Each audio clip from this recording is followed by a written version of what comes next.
आप लोग। आज चलते हैं रॉबर्ट फ्रॉस्ट की सेकंड पोएम, जो हाई स्कूल की सेकंड पोएम है ना, यूपी बोर्ड में हाई स्कूल की। उसका नाम है फायर एंड आइस। तो फायर एंड आइस, ये आग और बर्फ़ है ना। इस पोएम के थ्रू रॉबर्ट फ्रॉस्ट जो है अमेरिकन पोएट हैं, इन्होंने ये दर्शाया है कि मतलब संसार अगर नष्ट होना है तो किस किस चीज़ से नष्ट होगा, है ना। तो अपना थोड़ा भाव व्यक्त किया है, अपना अनुभव व्यक्त किया है कि किस तरह से नष्ट होगा। तो चलिए स्टार्ट करते हैं। Some say the world will end in fire, some say in ice. सम यहाँ पे है लोग, पीपल, है ना। कुछ लोगों का कहना है कि जो संसार है वो आग से ख़त्म होगा, और कुछ लोगों का कहना है बर्फ़ से। From what I have tasted of desire I hold with those who favour fire.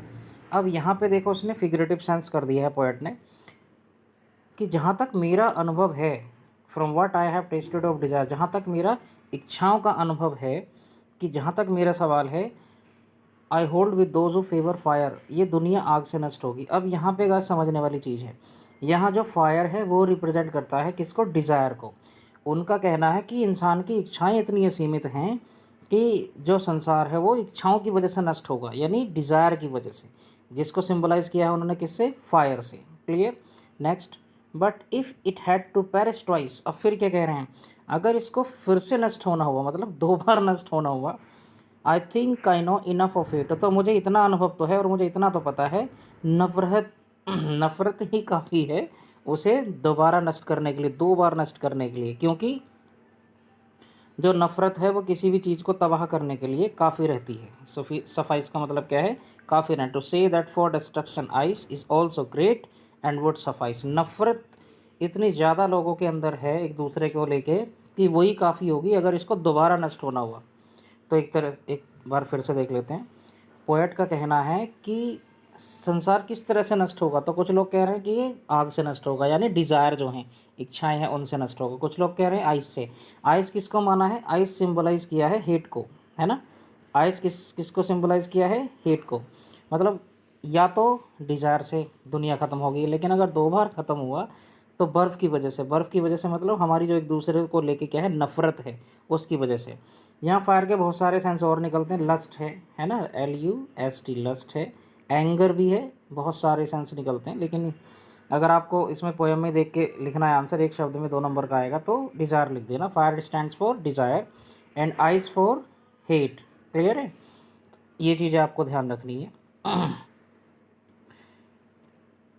अब इसके क्वेश्चन आंसर कर लेते हैं।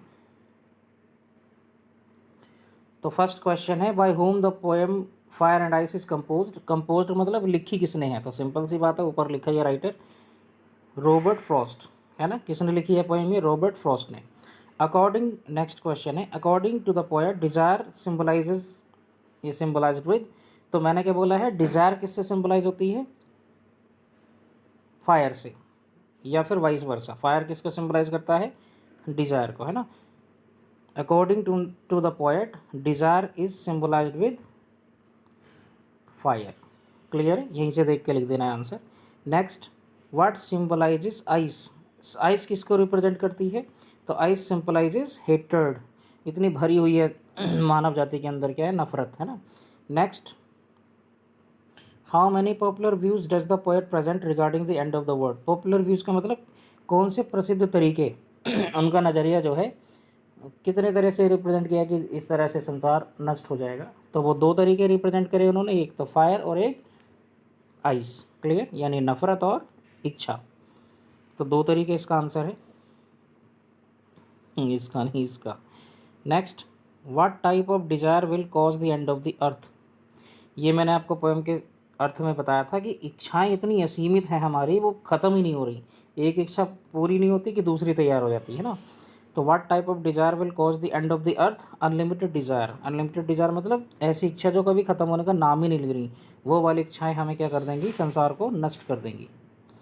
Last question, what symbolizes fire. तो बहुत ही सिंपल है, फायर के कई सारे मीनिंग। एक तो पोएम से देख के आप टीप टाप के लिख देंगे क्या? डिज़ायर। दूसरा क्या है? एंगर, एंगर और लस्ट, ये सारी चीज़ें भी है ना। यानी आंसर क्या है? डिज़ायर। क्लियर? अब देखिए, मैं 2 सवालों के आपको ट्रिक्स बताता हूँ जो आपको क्वेश्चन, अगर ये पहरा आ गया इनमें से कोई सा भी, मतलब दो में से इन दो मतलब बांट के देता है ना, तो 4 लाइन दे सकता है, 6 लाइन दे सकता है एग्जाम में। अगर सवाल आए आइस पे, ये पूछा जाए कि आइस किसको स्टैंड करता है, तो देखिए आइस के ऊपर उसका आंसर लिखा है ना, आइस के ऊपर क्या लिखा, हेट, तो आइस से रिलेटेड हेट ये आंसर है। ऐसे यहाँ देखिए फायर, फायर के बारे में पूछा जाए क्या है, तो उसके ठीक ऊपर लिखा है, देखिए ये क्या है, डिज़ायर, यानी कि ऊपर नीचे जो शब्द है एक दूसरे के आंसर है। 4 नंबर आपके पक्के हो गए, ये अपना बनाया हुआ तरीका है। और पूछ ले डिज़ायर तो उसका आंसर क्या लगा दोगे, फायर, पूछ ले हेट उसका आंसर क्या लगा दोगे, आइस। यानी कौन किसको रिप्रेजेंट करता है, फायर रिप्रेजेंट करता है डिज़ायर, आइस रिप्रेजेंट करता है हेट, या फिर हेट किसके द्वारा दर्शाया गया है, आइस के द्वारा, और डिज़ायर किसके द्वारा दर्शाया गया है, फायर के द्वारा। क्लियर। तो गाइज उम्मीद है आपको समझ में आ गया होगा। कोई भी डाउट है तो आप पर्सनली भी पूछ सकते हैं और कमेंट करके पूछ सकते हैं, और इसको ज़्यादा लोगों तक शेयर करें ताकि औरों को भी लाभ